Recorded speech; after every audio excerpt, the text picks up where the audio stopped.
오늘도 참으로 좋은 날입니다. 오늘은 11월 21일 금요일입니다. 오늘도 금요 기도회에서 기도하는 모든 기도 제목들을 하나님께서 응답해 주시기를 축복합니다. 오늘은 사도행전 마지막으로 28장 11절부터 22절까지 말씀을 묵상해 보도록 하겠습니다. 본문 요약은 이렇습니다.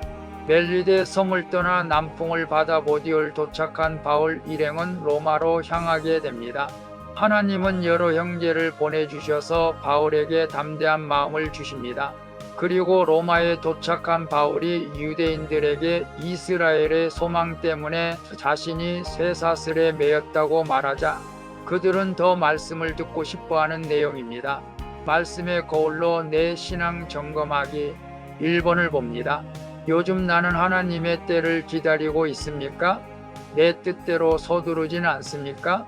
11절에서 13절을 보면 멜리데 섬에서 겨울을 보낸 바울 일행이 다시 배를 타고 로마로 향합니다. 여러 도시를 거쳐 보디올로 갈 때 하나님이 남풍을 보내주십니다.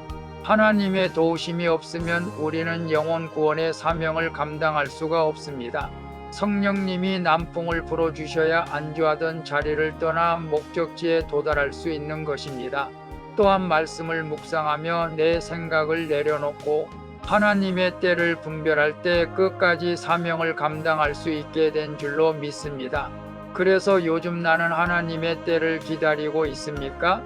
내 뜻대로 서두르지 않습니다. 라고 했을 때 오늘 바울 일행을 남풍을 보내주셔서 하나님이 남풍을 보내주셔서 영혼 구원의 사명을 감당할 수 있도록 도와주신 것을 보게 됩니다. 하나님의 때와 나의 때는 다르죠.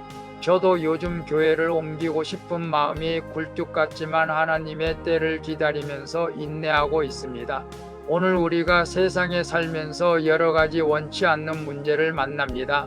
직장의 어려움, 인간관에서 등등 문제가 있더라도 내 뜻대로 하기보다는 하나님의 때를 기다릴 수 있는 인내하심이 있기를 바랍니다. 그래서 하나님의 때에 하나님이 원하시는 방법으로 이루어가는 우리의 삶이 되어지는 그것이 축복인 줄로 믿습니다. 2번을 봅니다. 나에게 담대함을 주는 믿음의 지체들은 누구입니까? 반대로 내가 담대함을 주어야 할 사람은 누구입니까? 14절에서 16절을 보면 보디올에서 바울은 믿음의 형제들과 일주일 동안 교제하며 큰 위로를 받습니다. 로마로 가는 길에 죄수인 자신을 맞으러 온 지체들을 보며 담대한 마음을 얻습니다. 하나님은 이처럼 바울에게 함께하는 우리를 허락하셔서 그가 끝까지 사명을 감당하게 하십니다. 각자 자기 자리를 잘 지키고 있을 때 하나님은 우리의 교제를 통해 자신의 뜻을 이루시는 것이죠. 혼자서는 감당하기 어려운 일도 함께하는 우리가 있으면 담대해지는 것입니다.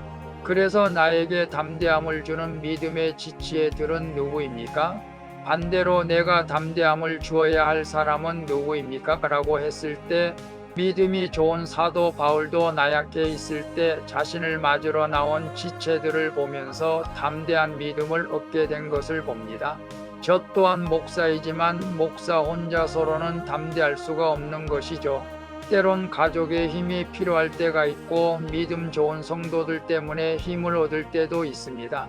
저도 함께 기도하고 예배하는 권사님들 때문에 담대한 힘을 얻게 될 때가 많습니다. 이번 다니엘 21일 기도회 오늘 마지막인데 마지막까지 함께한 권사님 때문에 힘을 얻습니다. 그리고 반대로 믿음이 연약한 지체들이 있습니다. 작은 말에 상처를 입고 마음 아파서 교회에 나오지 못하는 그 성도를 예수님의 이름으로 축복하며 그들을 사랑합니다. 그에게 담대한 믿음을 주시라고 기도하면 매일 말씀 문자를 보내고 있습니다. 주님께서 위로해 주시고 믿음을 주셔서 다시 주님 앞에 나올 수 있도록 은혜를 베풀어 주시기를 소망합니다. 오늘 우리는 혼자로서는 담대함을 얻을 수가 없습니다. 우리라는 지체가 있을 때 피차 담대함을 얻어 사명을 감당하게 되는 줄로 믿습니다. 3번을 봅니다. 현재 나는 무엇에 매여 있습니까? 그것이 부끄럽습니까? 아니면 그 안에서도 부활의 소망을 나누고 있습니까? 17절에서 22절을 보면 로마에 도착한 바울은 유대 지도자들을 초대합니다. 그리고 자신도 이스라엘의 소망을 기다리는 사람이라며 그것 때문에 쇠사슬에 매었다고 이야기합니다. 여기서 바울의 소망은 조국의 회복이 아니라 죽음을 이기고 부활하신 그리스도인 것입니다. 이 소망이 있는 사람은 자신이 매여 있는 현실을 절대 부끄러워하지 않습니다. 오히려 그 소망을 담대히 나누며 살아갑니다.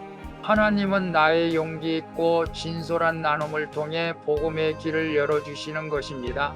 그래서 현재 나는 무엇에 매여 있습니까? 그것이 부끄럽습니까? 아니면 그 안에서 부활의 소망을 나누고 있습니까? 라고 했을 때 오늘 사도 바울은 이스라엘을 소망을 기다리는 사람들 때문에 자신이 쇠사슬에 매였다고 고백합니다. 오늘 나도 누군가를 위해서 쇠사슬에 매였다면 그것은 수치가 아니고 주님의 영광이 되는 것인 줄로 믿습니다. 우리는 이 땅에 살면서 여러분은 무엇에 매여 있습니까?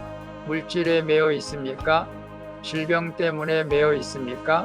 아니면 배우지 못한 것 때문에 열등 의심을 갖고 있습니까? 가난하기 때문에 부끄러워합니까?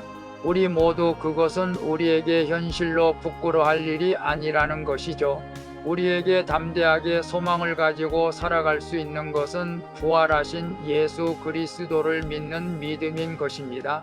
우리가 부활의 소망을 가질 때 이 땅의 그 어떤 환경 속에서도 절대 부끄러워하지 않게 되는 줄로 믿습니다. 그래서 우리의 삶은 부활의 소망을 가진 자들은 담대하게 살아가게 될 줄로 믿습니다. 오늘 사도행전 마지막으로 우리 모두 사도 바울처럼 담대한 믿음으로 날마다 승리하며 살아갈 수 있기를 바랍니다. 기도하겠습니다. 주님을 위한다면서도 성령의 도심이 없이 저의 힘으로 달려왔습니다. 이런 저를 용서해 주시옵소서. 그리고 이제는 하나님의 때를 분별하며 기다리게 해 주시옵소서. 주님, 부활의 소망으로 기쁘게 매어 저의 자리를 잘 지키고 함께하는 지체들을 위로하게 해 주시옵소서. 사도행전 같은 믿음을 가지고 날마다 승리하는 우리 모두 큐티인들이 되어지게 해 주시옵소서. 부활의 소망이 되시는 예수 그리스도의 이름으로 기도합니다. 아멘. 오늘도 수고하셨습니다. 사랑합니다. 축복합니다. 샬롬.